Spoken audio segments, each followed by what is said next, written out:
الطعام كان حلا لبني إسرائيل إلا ما حرم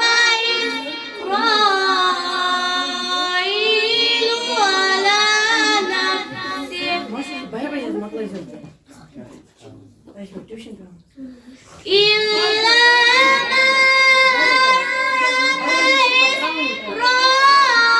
إسرائيل على نفسه من قبل أن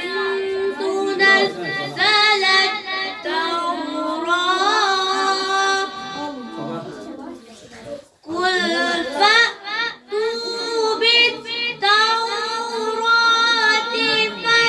فاتلوها إن كنتم صادقين فمن افترى على الله الكذب من بعد ذلك فأولئك هم الظالمون قل صدق الله فاتبعوا ملة إبراهيم حنيفا وما كان من المشركين إن أول بيت وضع للناس للذي ببكة مباركا وهدى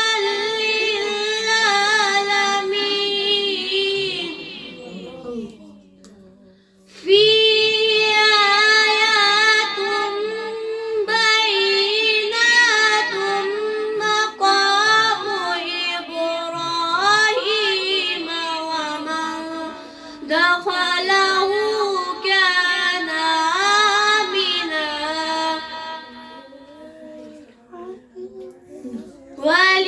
ولله على الناس حج البيت من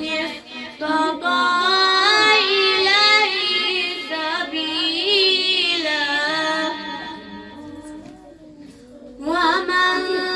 كفر فإن الله غني عن العالمين قل يا أهل الكتاب لم تكفرون بآيات الله والله شهيد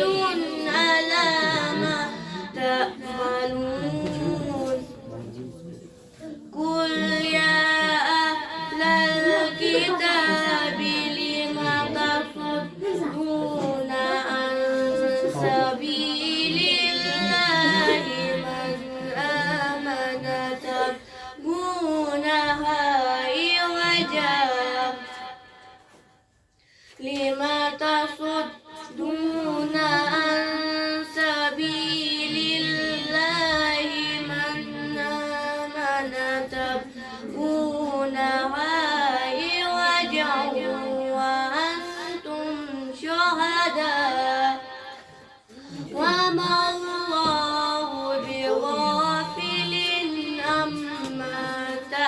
تعملون صدق الله العلي العظيم.